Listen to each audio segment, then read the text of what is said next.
Hello guys, welcome back to my channel. तो आज हम म्यूचुअल फंड के मास्टर क्लासेस को कंटिन्यू करते हैं और हम आज पार्ट 3 जान देखते हैं।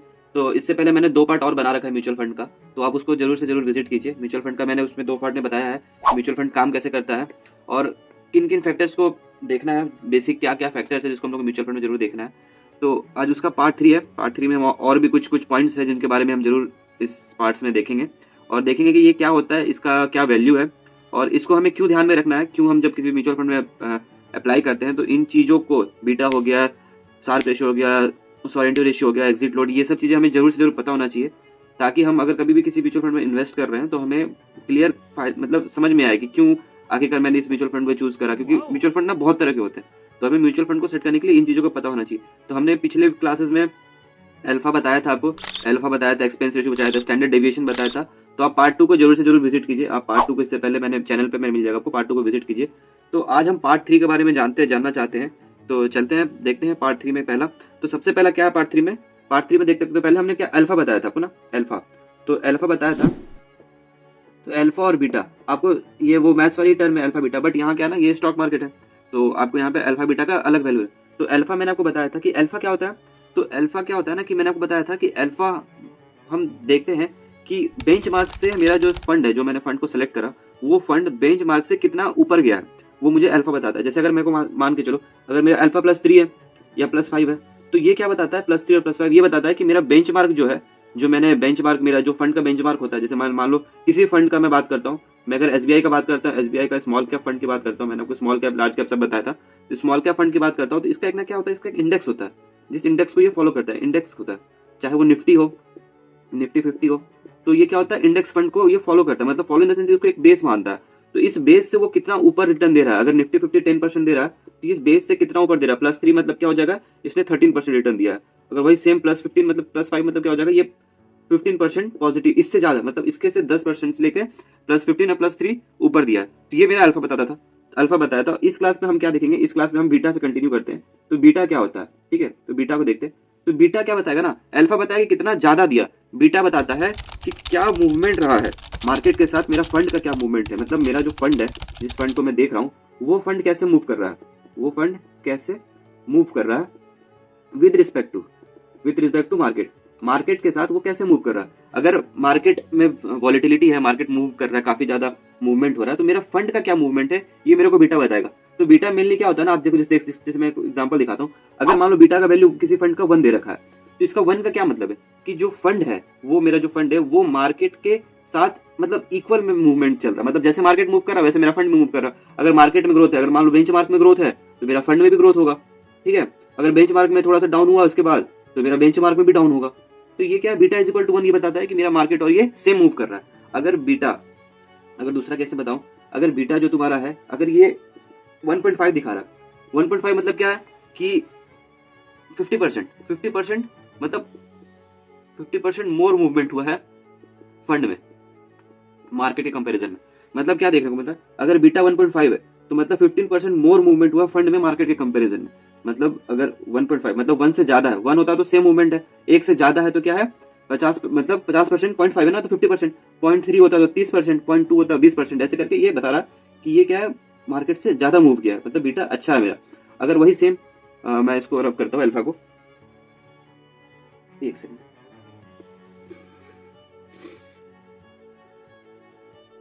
अगर वो मैं मेरे को बताता है, अगर बीटा इज इक्वल टू 0.5 है, सिर्फ 0.5 है, मतलब 1 से कम है, तो मतलब क्या है कि मार्केट के साथ मेरा 50% कम मूव किया है। अगर बीटा क्या है, बीटा 50% लेस मूव किया है with respect to market, market से मेरा क्या है 50% लेस मूव किया है, इसका ये मतलब होता है। तो हमें क्या है ना कि हमें बीटा को जरूर देखना है। तो बीटा क्या बताया, बीटा बताया कि मार्केट का मूवमेंट, फंड के, मेरा फंड का मूवमेंट मार्केट के हिसाब से कैसा हो रहा है, ठीक है, क्लियर है। तो इसमें हम 2-3 कंक्लूजन निकालते हैं। इसमें पहला कंक्लूजन क्या होगा कि अगर हाई बीटा है, अगर हाई बीटा है किसी का वैल्यू का, किसी का मतलब फंड का बीटा बहुत हाई है, तो इसमें क्या देखने को मिलता है, इसमें देखने को मिलता है कि इसमें क्या होगा, हाई मतलब मार्केट से ज्यादा मूवमेंट दे रहा है मेरा फंड, तो इसमें क्या होगा, रिस्क भी ज्यादा होगा, क्योंकि भाई बीटा ज्यादा चल रहा है। मतलब मार्केट अगर मान लो थोड़ा बहुत ऊपर नीचे होता है तो मेरा फंड को ज्यादा ऊपर नीचे हो रहा है, तो इसके क्या देखने को मिल रहा है कि रिस्क भी ज्यादा है, और रिस्क ज्यादा है मतलब स्विंग ज्यादा है। मेरा जो ग्राफ होगा उसमें आपको स्विंग दिखने को मिलेगा, हाई स्विंग, मतलब अपने को क्या है कि बीटा को हमेशा ध्यान रखना, अगर बीटा ज़्यादा है तो मार्केट में रिस्क ज़्यादा है, उसमें ग्राफ में स्विंग भी ज़्यादा है। तो अल्फा में बताता है कितना कर्व में वो हुआ, बीटा बताता है कि मार्केट उसके हिसाब से कैसे मूव किया। तो ये था हमारा दूसरा पॉइंट। तो उसके बाद हम मार्केट आपको क्लियर हो गया बीटा में। मैं आपको एकदम सिंपल भाषा में बता रहा हूँ कैसे क्या चीज़ काम करती है। आपको इसके अलावा मतलब कहीं और नहीं देखना पड़ेगा। मतलब आप इसको अब मैं आपको लेके चलूंगा प्रॉपर, आपको मैं पेज में दिखाऊंगा कि म्यूचुअल फंड के पेज में कि बीटा कैसे लिखा रहता है, उस वैल्यू का क्या मतलब होता है। तो आप बस इस वीडियो के इस चैनल में बने रहिए, चैनल को सब्सक्राइब कीजिए ताकि मैं आपको आने वाली वीडियो में और अच्छे से क्लियर कर पाऊँ। अगर आप कंटिन्यू बने रहोगे अभी तक तो आप चैनल को जरूर से जरूर सब्सक्राइब कीजिए और लाइक कीजिए, शेयर कीजिए उन लोगों के साथ जो ये सब बिना जाने म्यूचुअल फंड्स में ऐसे ही पैसे डाल रहे हैं और उनको पता ही नहीं है कि उनका मार्केट कैसे काम कर रहा है, उनका म्यूचुअल फंड कैसे काम कर रहा है। तो उसके बाद अगला क्या आता है, अगला पॉइंट देखते हैं। अगला बीटा देख लिया, अगला देखते हैं शार्प रेशियो। तो आप इसमें नाम से समझ में आ रहा होगा ना, शार्प रेशियो मतलब शार्प रेशियो क्या बताता है? शार्प रेशियो बताता है आपका ये रेशियो है, ये रेशियो बताता है profit upon risk, total risk. मतलब कोई भी अगर फंड हम जैसे फंड चूज करते हैं तो ये फंड उस प्रॉफिट पे कितना रिटर्न ले रहा है, रिटर्न मतलब कितना रिस्क वो ले रहा है, उसका रेशियो क्या बताता है? शार्प रेशियो बताता है। तो देखो आपको पता है ये क्या है? डिनोमिनेटर। अगर हम डिनोमिनेटर को बढ़ाएंगे तो शार्प रेशियो क्या होगा? वो घटेगा। जैसे जैसे हम ये डिनोमिनेटर टोटल रिस्क को बढ़ाएंगे, हमारा जैसे डिनोमिनेटर बढ़ाओगे इससे प्रॉफिट, मान लो प्रॉफिट कुछ फिक्स है, प्रॉफिट को फिक्स करते हो, मान लो प्रॉफिट किसी दो तीन फंड का प्रॉफिट लगभग आसपास ही होता है। तो अगर मान लो प्रॉफिट फिक्स है, जितना ज्यादा हम उसमें रिस्क होगा उतना ज्यादा उसका शार्प रेशियो कम होगा। तो जितना ज्यादा रिस्क उतना ज्यादा शार्प रेशियो कम, मतलब रिस्क अपने को तो कम लेना ना, रिस्क हम लोग कम होना चाहिए। तो शार्प रेशियो जितना कम है मतलब फंड का रिस्क उतना ज्यादा है। उसी तरह अगर हम बताते हैं कि शार्प रेशियो ठीक ठाक है, अगर शार्प रेशियो ज्यादा है, मतलब मैं आपको इसका रेशियो बताता हूँ, अगर शार्प रेशियो ज्यादा है तो इसमें रिस्क क्या है? रिस्क कम है। बेसिक सा चीज है। शार्प रेशियो क्या बताता है? Profit upon risk. तो हम लोग को शार्प रेशियो को हमेशा देखने आना चाहिए। तो मैं आपको सिंपल भाषा में बताता हूँ, एक एग्जांपल के तौर पे मैं आपको दिखाता हूँ। एक एग्जांपल, नॉर्मल एग्जांपल मैं बताता हूँ। अगर मान लो फंड ए है, दो फंड है ये, और ये फंड ए है, ये फंड बी है। अगर दोनों में जो प्रॉफिट है ये 12% प्रॉफिट है, ये भी 12% प्रॉफिट दे रहा है और ये भी 12% प्रॉफिट दे रहा है, ठीक है। अगर दोनों का प्रॉफिट क्या है? 12% है। तो आपको क्या देखने को मिलता है? देखिए इसमें, देखिए आपको क्या देखने को मिलता है, एक सेकंड। तो अगर दोनों का फंड का क्या है? 12% प्रॉफिट है। इसमें क्या है ना, अगर इसमें रिस्क क्या है? अगर रिस्क मान लीजिए हाई है और इसमें रिस्क लो है, तो जैसे ही हाई रिस्क होगा इसमें, जैसे मतलब हाई रिस्क है, मतलब हमें तो रिस्क नहीं पता, हमें क्या होगा? शार्प रेशियो का हमें वैल्यू दिया होगा। तो मैं आपको एग्जांपल दिखा रहा हूँ। तो अगर क्या है, रिस्क ज्यादा होगा, जैसे हमने क्या रिस्क को ज्यादा करा तो हमारा क्या प्रॉफिट तो फिक्स है, तो रिस्क ज्यादा करेंगे तो शार्प रेशियो क्या आएगा? कुछ भी मतलब कोई वैल्यू आएगा तो वो क्या होगा? कम होगा। 0.6 या 0.5 0.2 मतलब क्या होगा? वो वैल्यू कम होगा, एक से कम होगा। जैसे इसका वैल्यू हम ज्यादा करेंगे, टोटल रिस्क का वैल्यू ज्यादा करेंगे, प्रॉफिट फिक्स है तो हमारा क्या डिनोमिनेटर ज्यादा होगा इससे, तो डिवाइड करोगे तो क्या होगा? रेशियो कम आएगा।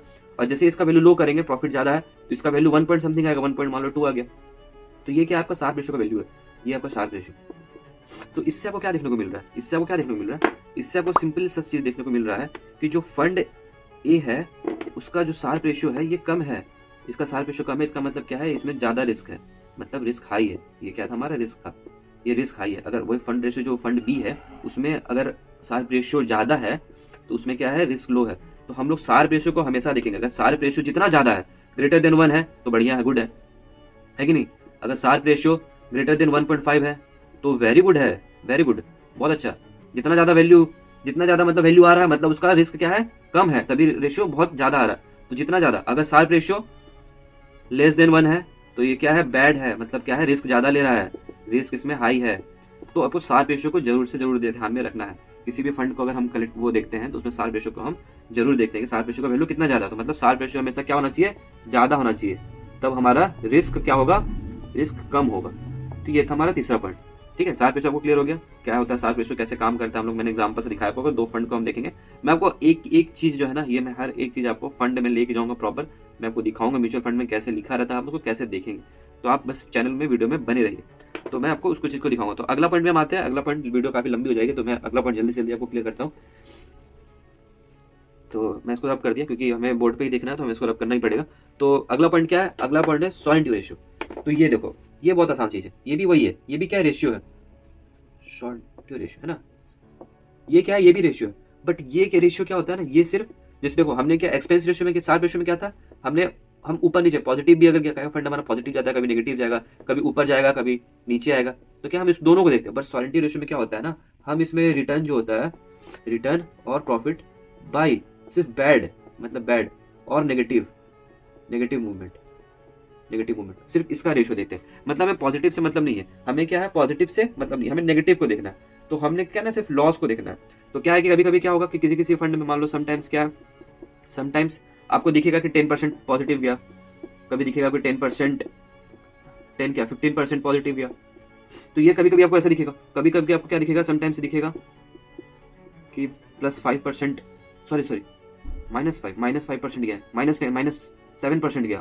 तो ये आपको नेगेटिव में जाता है। कभी आपको फंड आप खोलोगे, आपको कभी कभी दिखेगा यार -10 गया, तो आज मतलब एक दिन का देखोगे, टोटल नहीं बता रहा मैं आपको, तो देखोगे कि -5 गया, -7 गया, तो आपको कभी कभी ऐसा दिखेगा। ठीक है, तो जब नेगेटिव मूवमेंट, तो सोरेंटिव रेशियो क्या बताता है, नेगेटिव को सिर्फ कंसीडर करता है। तो सोरेंटिव रेशियो बहुत ईजी है, आराम से आपको समझा रहा है कि सिर्फ नेगेटिव को देखना है। तो सोरेंटिव रेशियो क्या है ना, कि अगर सोरेंटिव रेशियो ग्रेटर देन 1 है तो ये भी सिम गुड, क्योंकि जितना ज्यादा को, जितना कम नेगेटिव वैल्यू होगा, आखिरकार है तो भाई नंबर ही ना ये भी, तो जितना कम, -5 -7, तो -5 क्या ऊपर है, -7 और नीचे चला गया, तो वैल्यू क्या है, कम है। तो जितना कम वैल्यू होगा उतना, इससे कम डिवाइड, मतलब वैल्यू डिवाइड कम करेंगे तो सोरेंटिव रेशियो ज्यादा होगा। तो सोरेंटिव रेशियो ज्यादा ग्रेटर है तो गुड है। अगर सोरेंटिव रेशियो जो है तुम्हारा ग्रेटर देन 1.5 है तो वेरी गुड है कि नहीं।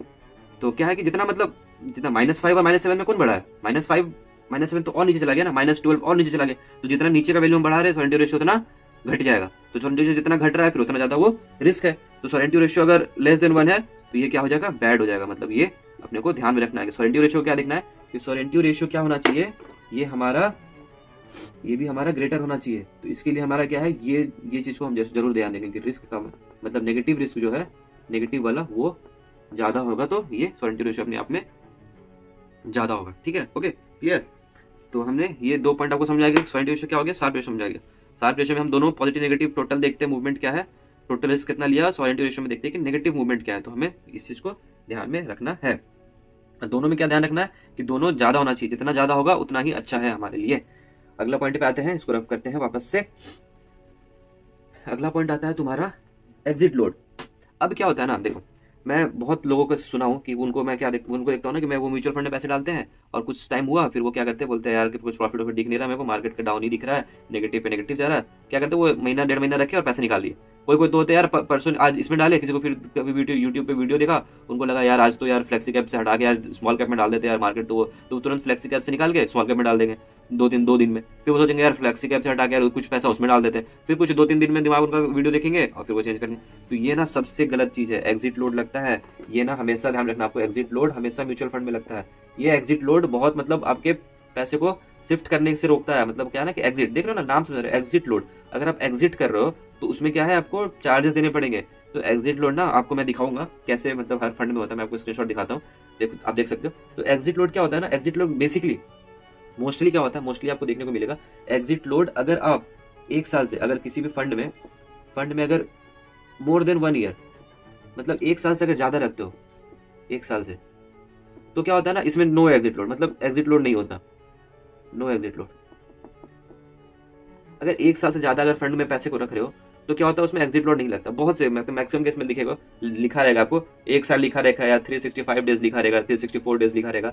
मतलब अगर आपने इतना दिन से ज्यादा उस फंड में पैसे रखे अपने, तो उसके बाद अगर आप एग्जिट करते हो तो आपको उसमें एग्जिट लोड नहीं लगेगा। और उसी तरह अगर लेस देन आपने 0.1 ईयर्स रखा, किसी किसी में क्या होता है ये 0.1, इसमें 1 साल से जगह 2 साल भी होता है। ध्यान में रखना, किसी किसी फंड में ना वो 2 साल का एग्जिट लोड होता है। तो आपको जरूर से जरूर उसको ध्यान में रखना है, जब फंड में अप्लाई कर रहे हो तो आपको एग्जिट लोड को देखना है, चेक करना है। तो जब इसमें रखोगे तो इसमें क्या है, आपको लेस देन 1 करोगे तो उसमें 1%, मोस्टली में क्या होता है 1% आपको चार्जेस देने पड़ते हैं, चार्जेस देने पड़ते हैं। तो ये बहुत ही इंपॉर्टेंट चीज है, आपको हमेशा ध्यान में रखना है। ये हमारा एग्जिट लोड है। अगर आप फंड में अगर पैसे डाल दिए हो तो आप उसको बेफिक्र हो। अगर आप मेरा वीडियो देख के प्रॉपर स्टडी करके आप प्रॉपर, उसमें ऐसा नहीं होता ना कि आप देख के सिर्फ कर लो, आप प्रॉपर देखो, उसमें अपने में आप लिस्ट बनाओ, लिखो कि हाँ मेरे को ये समझ में आ रहा है और ये चीज़ को मेरे को देखना है। मैं इसका हर वैल्यू को लिखूंगा, एक टेबल बना के लिखूंगा कि हाँ अगर फंड ए है, इसका मैं बीटा लिखूंगा, इसका मैं अल्फा लिखूंगा, फिर मैं देखूंगा कि दोनों का कौन बढ़िया है, इसका मैं एक्सपेंस रेशियो देखूंगा कौन अच्छा है, इसका मैं स्टैंडर्ड डेविएशन देखूंगा कौन बढ़िया है, इसका मैं शार्प रेशियो देखूंगा, इसका मैं एएमयू देखूंगा। तो मैं ये प्रॉपर हर चीज़ को देखूंगा फंड के साथ, और फंड को मैं उस हिसाब से सेलेक्ट करूंगा। तो ये चीज़ को हमेशा ध्यान में रखना है। और जब मैं सेलेक्ट करता हूँ तो उसके बाद मेरे को उसको मिनिमम 1 साल के लिए तो रखना ही रखना है, उसके बाद मैं देखूँगा। ऐसे भी फंड को कभी भी आप बेचो तो 1 साल से पहले नहीं बेचना चाहिए। इन मेरे मेरे जितने भी मैंने जितना भी एक्सपीरियंस है, मेरे जितना भी मैंने समझा है, तो 1 साल से पहले उसको तो नहीं ही बेचना चाहिए। 1 साल किसी भी फंड को 1-2 साल मूवमेंट में टाइम लगता है। आपने कंपाउंडिंग के बारे में सुना होगा, तो ये कंपाउंडिंग इतना जल्दी नहीं लगता। उसमें तो 5 साल 10 साल आप फंड में पैसे डालते रहोगे, तब आपको कंपाउंडिंग का प्रॉफिट मिलेगा। तो मैंने आपको ना पिछला वीडियो में एक्सपेंस रेशियो बताया था। तो एक्सपेंस रेशियो क्या होता है ना, अभी आपको मैं दिखाता हूँ एक स्क्रीनशॉट। तो एक्सपेंस रेशियो ना बेसिकली 2 टाइप्स में होता है। एक होता है आपका होता है बेस टोटल। ये क्या है? Total expense ratio, TER, total expense ratio. एक होता है बेस चार्जेस होता है, और एक होता है आपका एडिशनल चार्जेस। एडिशनल बोल दो, एडिशनल चार्ज होता है। ये जो बेस चार्जेस होता है ना, ये आपको दिखेगा। ये मतलब आप कहीं भी किसी भी म्यूचुअल फंड का क्या होता है ना, मतलब किसी भी फंड का देखते हो, तो जो आपका वो फंड मैनेजर ले रहा है, एक सेकेंड, तो जो फंड मैनेजर आपका फीस ले रहा है, जो फीस वो ले रहा है, फीस हो गया, या फिर आप इसको क्या बोलो, इसको रिसर्च कॉस्ट बोल दो, रिसर्च कॉस्ट हो गया। फंड मैनेजर जो है वो क्या है, जो रिसर्च कर रहा है, जो फीस ले रहा है, वो क्या आपका बेस अमाउंट है। ये ना कम होता है, तो ये 0.5 होता है, 0.65 होगा, 0.2 होगा, ऐसे होता है। इसका ना लिस्ट आता है। जैसे मैं एग्जांपल में बताता हूँ। जैसे मैंने क्वांट का खोला, QUANT, क्वांट म्यूचुअल फंड का मैंने पेज खोला, तो इसमें क्या है, इसके बहुत से हैं। इसके ETFs है, इसके स्मॉल कैप है, इसके लार्ज कैप है, इसके मतलब काफी, मतलब क्वांट जो है एक पूरी कंपनी है, इसके बहुत से कैटेगरीज में म्यूचुअल फंड है। तो ये क्या होता है ना, सबका एक बेस एक्सपेंस रेशियो रिलीज करते हैं। मैं आपको स्क्रीनशॉट दिखाता हूँ, ये आप देख सकते हो। इसमें क्या आप देख सकते हो कि इसमें हर एक म्यूचुअल फंड का एक बेस एक्सपेंस रेशियो है, जो उसका बेस है, मतलब इतना ही वो चार्जेस लेता है, ब्रोकरेज चार्ज, मतलब वो नॉर्मल चार्जेस उतना चार्ज लेता है। बट अगर हम जब कंप्लीट एक्सपेंस रेशियो की बात करते हैं, तो वो क्या होता है, इस एडिशनल चार्ज को भी जोड़ते हैं। ये एडिशनल चार्ज जो है ना, ये जुड़ने के बाद वो टोटल एक्सपेंस रेशियो होता है। मतलब जो TER है ना, वो क्या होता है, बेस प्लस एडिशनल एक्सपेंस। समझे? तो ये एडिशनल एक्सपेंस क्या है, ये मतलब अगर आप ट्रांजेक्शन कर रहे हो, उसका चार्जेस होता है। मतलब कुछ भी हो गया, ये ट्रांजेक्शन हो गया, या फिर ब्रोकरेज हो गया। ब्रोकरेज में आपको बताया था कि जो म्यूचुअल फंड में आप डाल रहे हो, जो कंपनियां जो काम कर रही है फंड को खरीदना बेचना, उसमें जो चार्जेस, तो मतलब इस तरह का चार्जेस को ना, ये एडिशनल चार्जेस जो है, ये होता है आपका एडिशनल एक्सपेंसेस। और इस दोनों को जोड़ के आपका एक्सपेंस रेशियो बनता है, जो कि कभी 1.2 हुआ, या फिर 1 पॉइंट जितना भी होता है, 2 भी होता है किसी किसी का, 1.5, मतलब जो भी, ये दोनों को जोड़ के ही बनता है। तो आपको एक्सपेंस रेशियो में इस चीज को ध्यान में रखना है।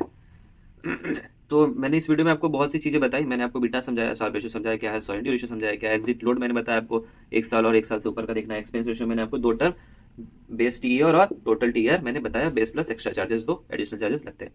तो बस मैं आपको अब अगली वीडियो में आपको प्रॉपर, आपको A to Z क्या है ना, A to Z मैं आपको म्यूचुअल फंड के पेज में स्टार्टिंग से मैं आपको दिखाऊंगा कि किस किस चीज को कैसे है। आपको मैं दिखाऊंगा कि ये देखिए म्यूचुअल फंड ऐसे होता है, इसको अप्लाई कैसे करना है, मैं आपको प्रॉपर हर एक चीज दिखाऊंगा। तो तब तक के लिए चैनल में बने रहिए। और म्यूचुअल फंड की सीरीज में मैं आपको अगली आने वाली सीरीज में आप मेरे को कमेंट करके बताओ कि आपको क्या जानना है। नहीं तो ETFs के बारे में जानना है, नहीं तो फॉरेक्स ट्रेडिंग जानना है, मैं आपको हर एक चीज़ अभी बताऊंगा। तो आप चैनल को सब्सक्राइब कीजिए, फॉलो कीजिए, और मेरे इंस्टाग्राम पे फॉलो कीजिए। मुझे शेयर कीजिए लोगों को जिनको जानना है, और भी अच्छी अच्छी चीज़ें जाननी है, जिनको मैं बेसिक्स में बता रहा हूँ, सिंपल भाषा में बता रहा हूँ, एकदम ग्रीन, इसके मतलब व्हाइट बोर्ड पे, कोई दिक्कत नहीं है। आप बस चैनल में बने रहिए। चलिए अभी के लिए इतना ही, बाय बाय।